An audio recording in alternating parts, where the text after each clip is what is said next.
Shepherds of Men is a secular movement started by three men of faith. We wholeheartedly believe that when we get the men right, we get the world right. We believe this because we believe that men are created and called to be leaders, and we believe there is an alarming deficit of leadership in our world today. And although the three of us have come from drastically different backgrounds, our core principles have given us a unified voice that is needed now more than ever to pave the way for a fundamental change in our culture. We are quite literally calling men to something great. Welcome to the movement.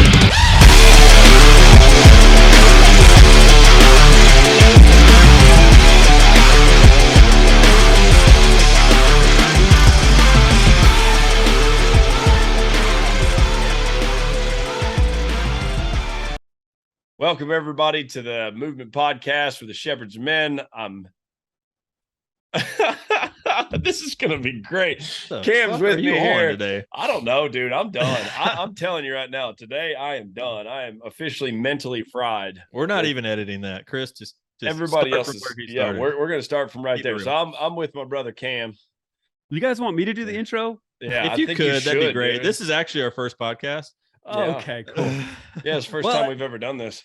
Thank you guys for tuning in. You guys are now joining the Shepherds of Men podcast, where we are men on the move. And I'm here with your hosts, JP and Cam, and we're going to be working out some cool stuff today with your guest, Luke Jacobsma. Thank you for joining us at the podcast. There you go.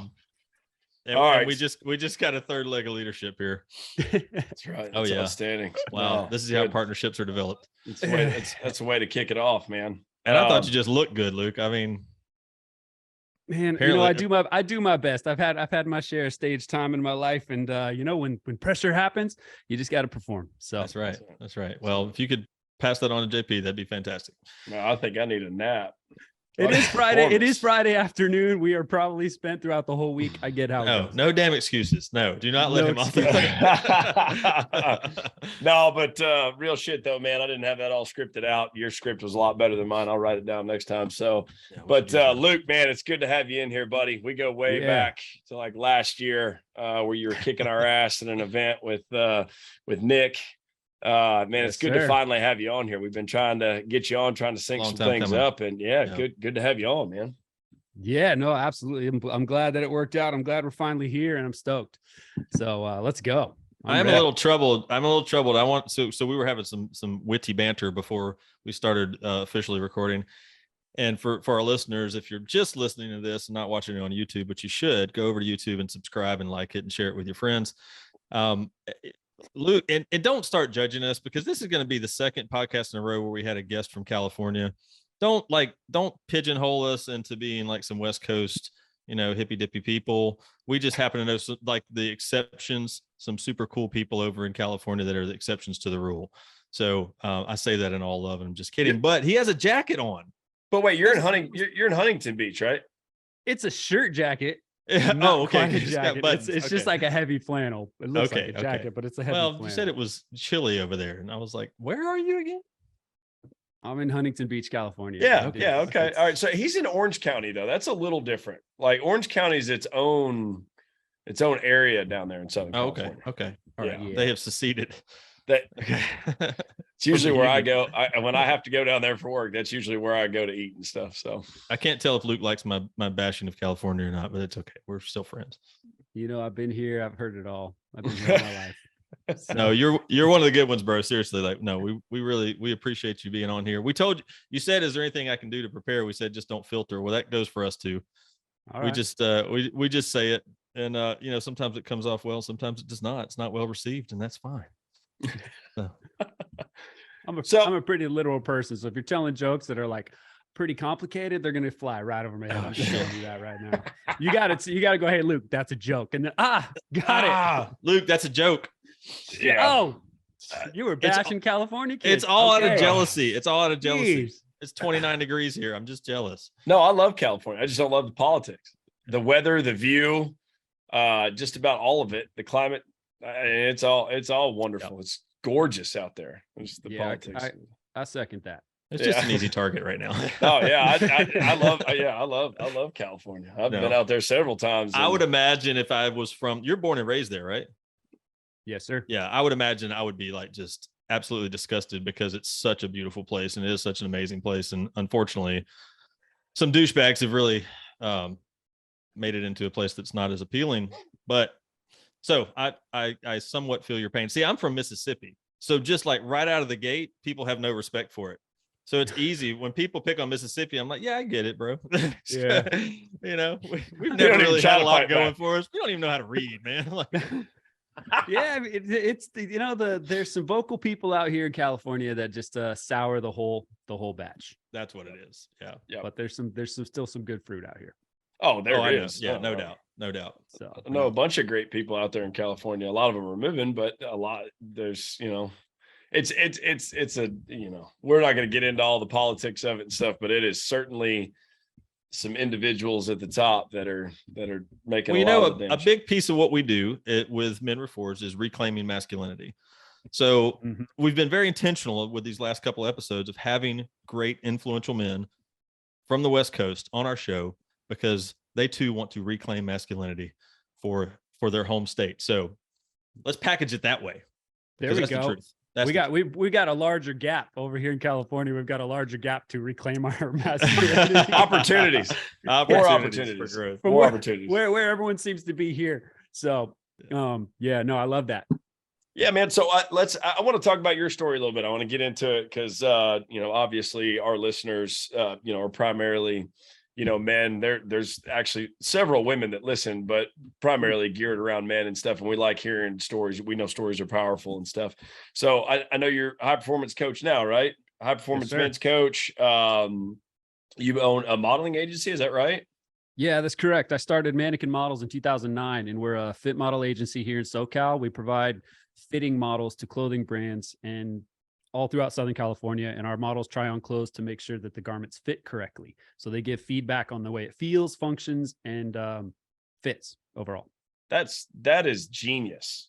So it is, and it's the most unique thing. I remember when you talked about this when we met, I was like, I have never heard about that before. Like, that is a very niche kind of thing. I wouldn't imagine. Is that a big industry, or is that something you've kind of if you spearhead or whatever? If you think about it, every clothing store that you've ever shopped at that has a brick and mortar location where you can walk in and buy something from there, they most likely have a designer, a product developer, a pattern maker, and a fit model. They have to try their garment on someone if they're designing the clothes to fit a certain body type. So I provide those body types, and my models give the feedback. So every clothing company that has any place in any mall or retail store has a fit model. And most modeling agencies don't go after it. So it is a very specific niche, and it's just one that I happened to fall into back in 2004. I developed a good reputation, decided to start the agency, and it's been picking up ever since. That's fantastic, man. I mean, it's a good complementary business to what you do and what you're passionate about, right? You're passionate about fitness. You're passionate about helping people reach their fitness goals and stuff, specifically in that area. I know there's more to it than that, but yeah. I mean, that's a great complementary business with it. I mean, it's a good idea. Yeah. I mean, being a fit model myself since 2004, like the biggest lessons that has kind of primed me and helped equip me to be a coach and bring out the best in men is, as a fit model, your job is to stay the same shape and size. And I started when I was 20. I'm 39 now. Your body changes, your metabolism changes, your lifestyle changes. And so I had to constantly go back to the drawing board and find out new workout programs that worked, new diets that worked, new macro splits that worked. And I had to change it because clients would start to notice if I was doing the same thing for too long, that I would start to develop certain muscles. Like I love riding motocross, and there's a certain muscle on your back that develops when you're doing like the pull and the push on the handlebars. And so clients would start calling that out. So then I had to find something to kind of hide that or make that reduce. And so I became hyper aware of every single muscle, how it showed and presented itself through a garment. Wow. And I didn't realize it at the time, but that was helping me become a better coach when I started shifting into performance coaching for men and business coaching for men, is noticing all the little details and the little nuances and how over time it does make a difference, and helping people adjust and find a program that works for them, because I've had to go through so many of them. So I've got a question / just, I want to chat about this some more, because this is very intriguing to me, especially because we just did a training this morning for our JV. We're same wavelength all the time. I'm stealing all the stuff. Yeah, except for the intros, I do those way better. He does those much better than I do. Not as good as Luke, but much better than him. No, we're doing a training.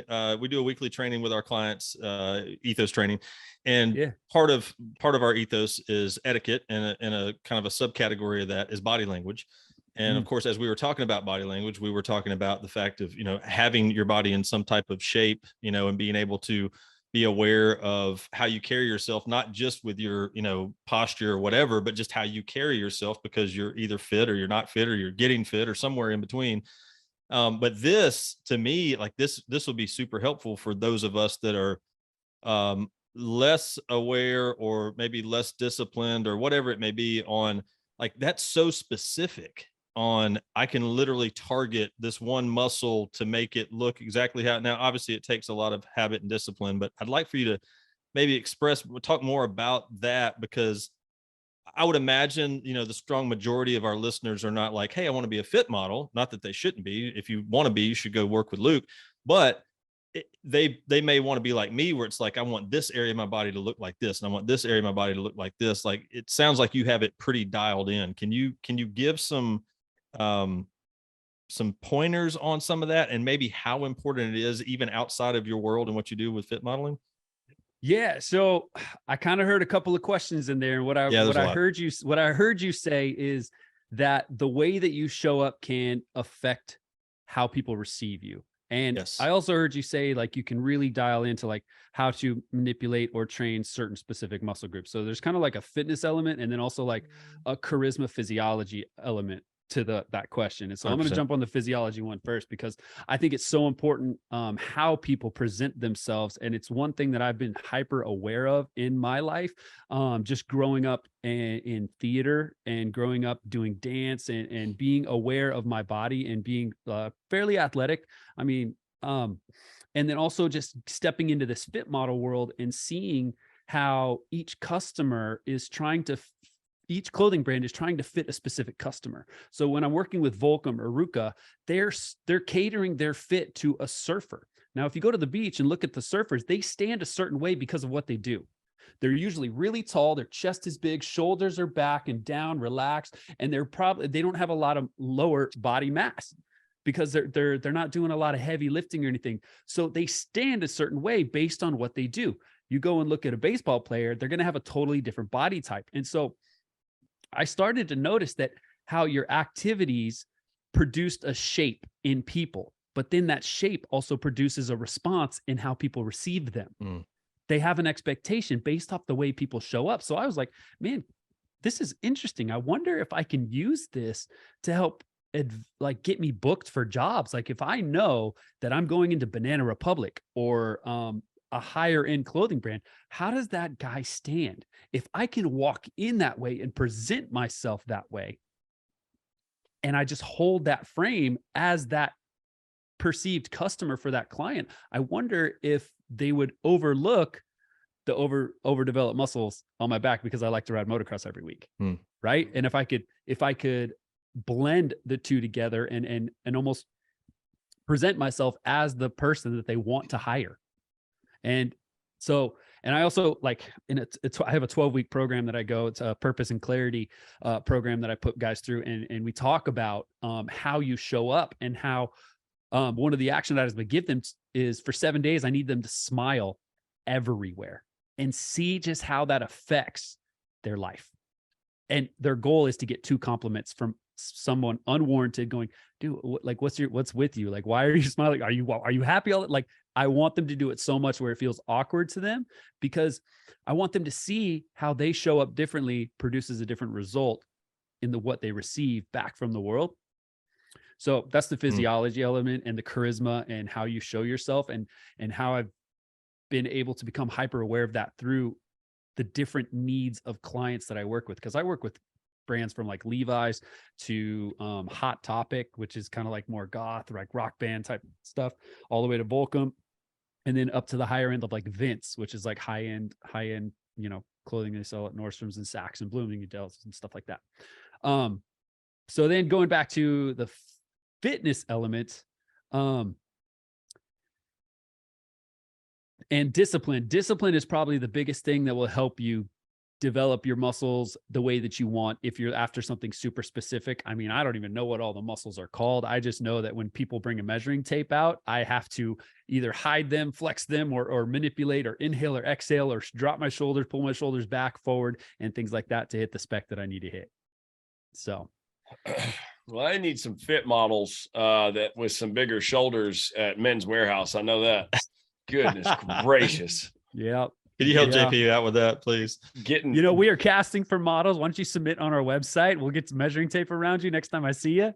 Right on. Let's do it. So how'd you get into fitness? What was the draw on there? And so fitness. I would say that I really started developing my love for fitness in late 2008. And I was living up in northern Los Angeles in the Valley. And I was working all the way in Orange County, which is about a 65-mile drive. But with traffic, it takes 2.5 hours. So I'd get out of my last client at like 3:30, sometimes 4 o'clock.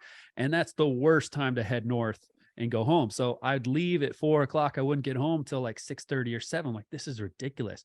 So I saw all these people running one time around the street, and I was driving, and it just caught my attention. So I followed them around the block, and they ended up going to this little like industrial complex thing. And I walked in, and it was a CrossFit gym. And I was like, oh man, all right, this is interesting. I've never seen this kind of equipment before. It was kind of new to me because my workout routine was run 2 miles as fast as I could every morning, do 100 push-ups, 100 squats, 100 sit-ups. It was just like my maintenance routine. And I did that really fast. Like I would run my 2 miles, and like my goal was to get sub 14. I was trying to push, and just, I would go as hard as I could. And so I walk into this CrossFit gym. I'm like, hey, I want to do a workout because traffic sucks. And I'm this looks interesting, and I think I could do it. And he's like, all right, well, it's a pretty intense workout. You think maybe you want to come back to another day? And I was like, no, this is cool. Let's just do it. What are we doing? So we did this workout called 300 kettlebell meltdown. And so it's 300 kettlebell swings, but every 60 seconds you had to drop down and do 5 burpees. Ooh. And then get back up and continue on your kettlebell swings with the remaining time. So 5 burpees takes, about 25 to 30 seconds. So you have 30 seconds to get back on the kettlebell swing. The first minute you get 60 seconds. So the prescribed weight was 53-35. So 53 for guys, 35 for women. And I wasn't able to do the 53 because I've never done kettlebell before. So I had the 35. And it took me 32 minutes to get through this whole workout. Like I thought I was going to kill it. I was like, this is the whole workout. Like I was confused, but I was sore for 10 days straight. And I'm pretty sure I wasn't diagnosed, but I'm pretty sure I had rhabdo. Because I couldn't move. Like on the weekends, I couldn't even get out of bed. And I was like, this is ridiculous. So it hurt my pride.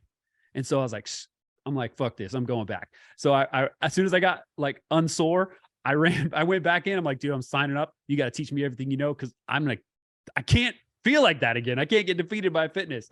So I thought I was fit. So then I started going, and I started getting addicted, and I started driving down there on weekends just to go work out. And that developed my love of CrossFit and fitness and the sport of fitness. Cause fitness was always just a way for me to maintain my spec and keep my job. I never really looked at it more than that. But once I got into CrossFit, I was like, this is amazing. Fast forward to 2013, I decided to get my level 1 CrossFit and got this bright idea that, hey, you know what? I should probably start one of these things. So I ended up starting a CrossFit gym in Santa Monica in late 2013. And So 5 years after you were introduced to CrossFit, you started your own CrossFit box. Yes, sir. That's awesome.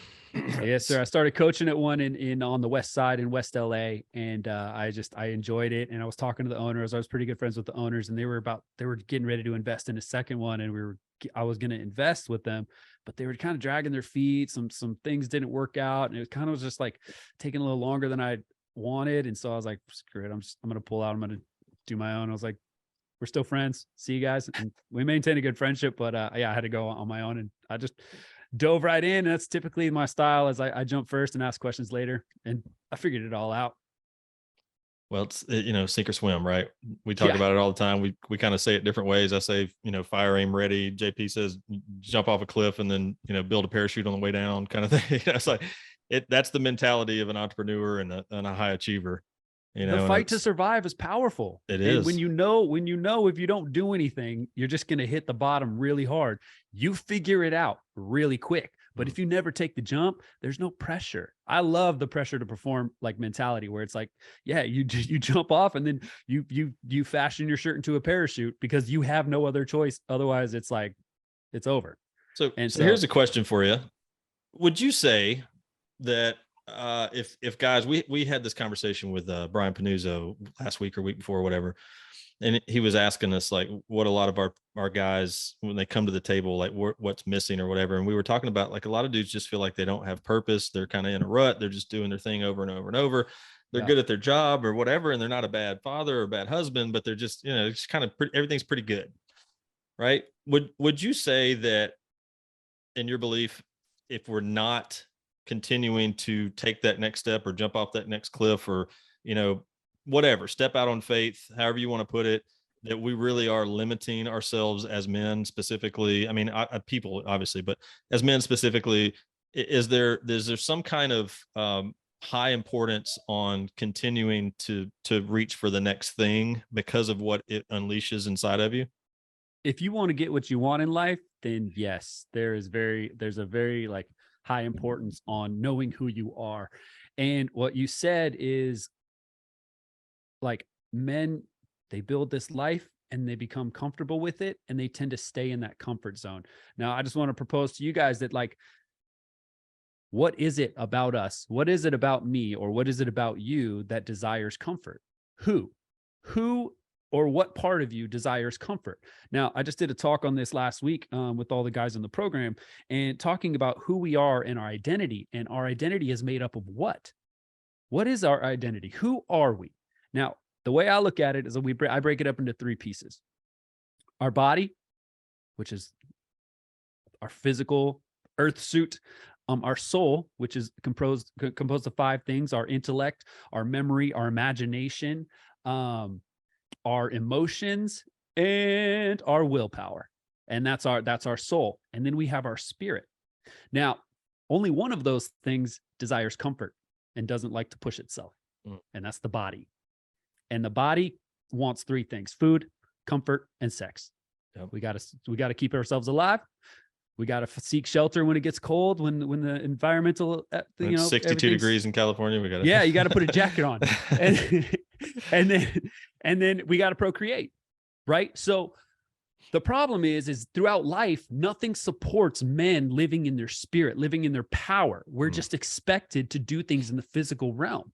And so we give in to the body. We eat diets and we eat food out of convenience and comfort. Oh, because the kids don't like it, so I can't make healthy food, or my wife doesn't want to cook it, or whatever the excuse may be. We allow our body to start making choices for us. But the body doesn't think. We have to live in our soul, and ideally we have to live in our spirit.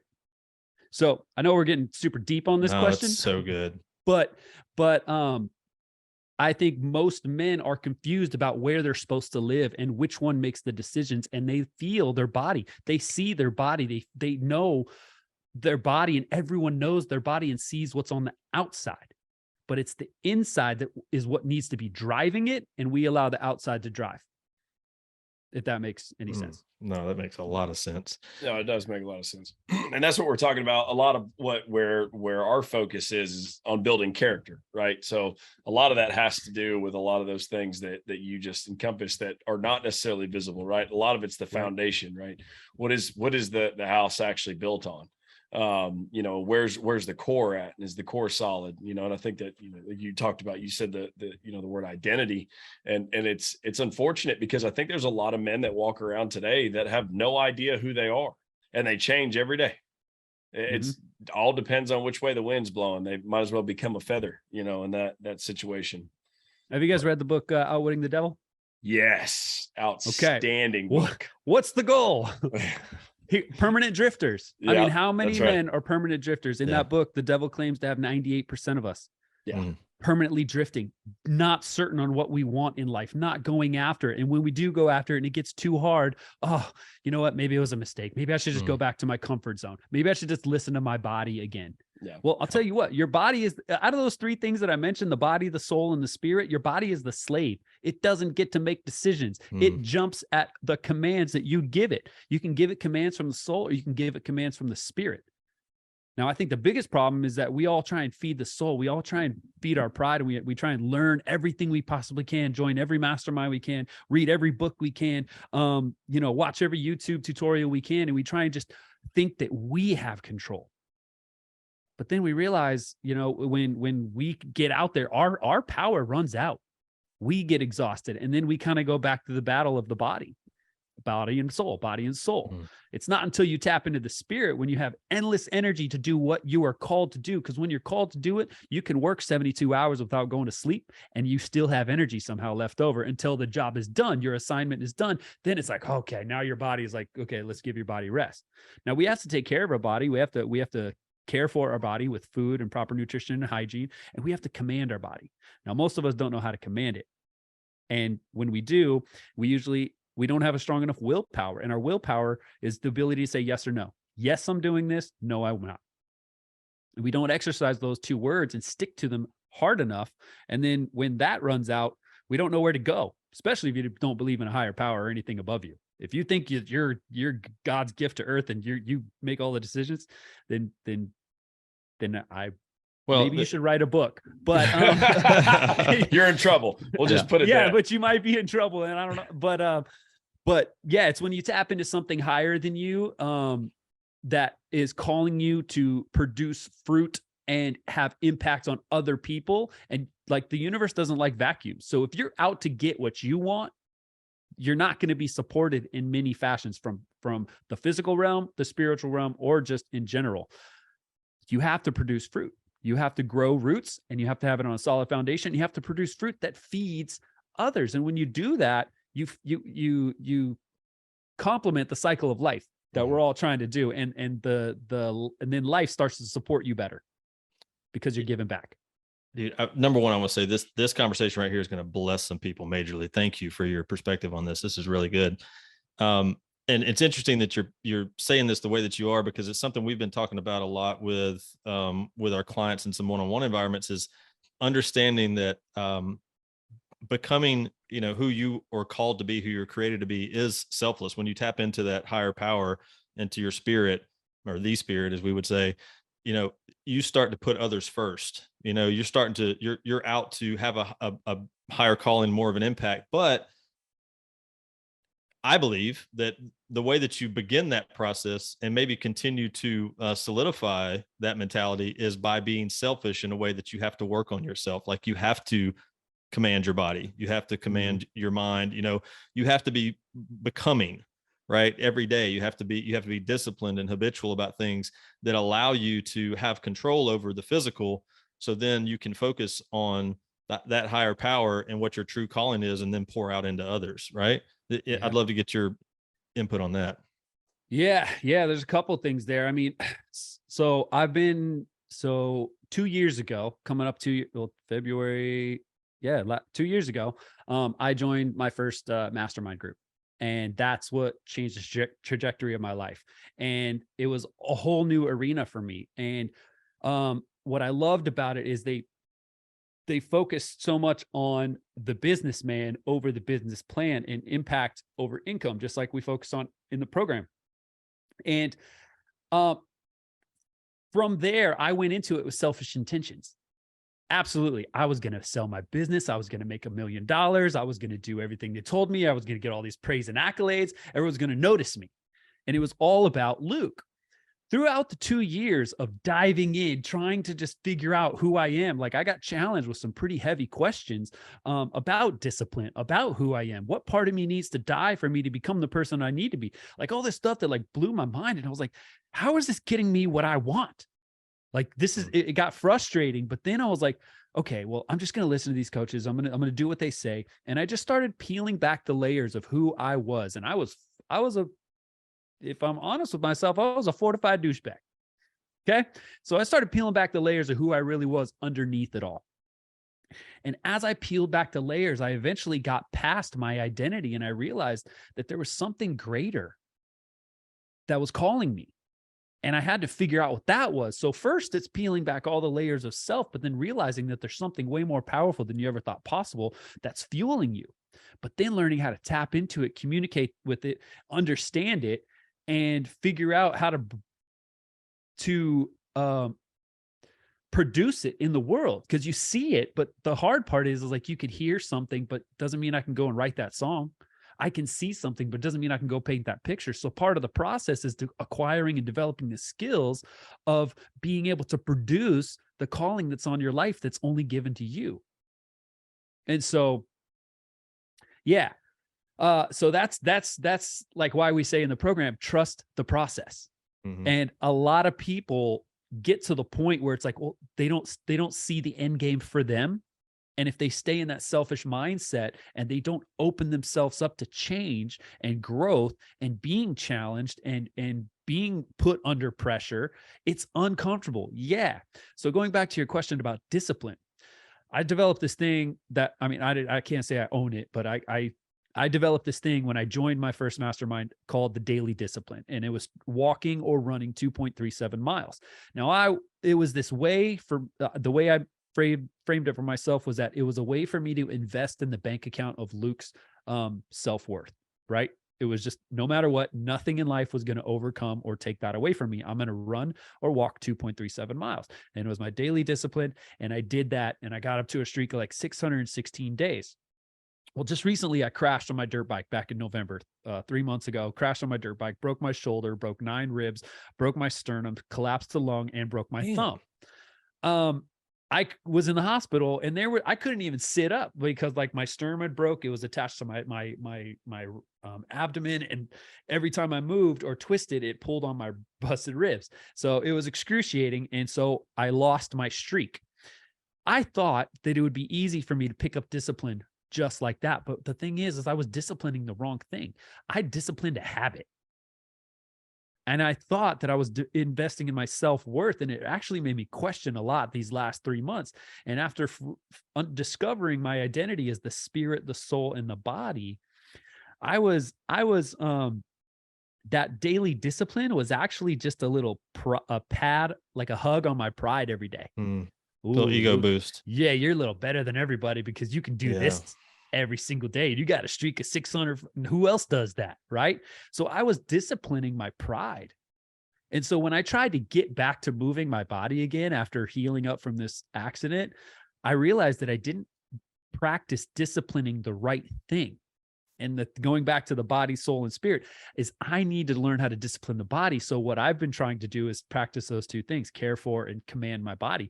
Well, my body has been so used to sitting in the throne for so long, it's giving me so much resistance in getting back to my daily discipline. I am back on my daily discipline. And now it's different because now it's like, okay, body, you're going to do exactly what I tell you to do because you're not in charge anymore. Mm-hmm.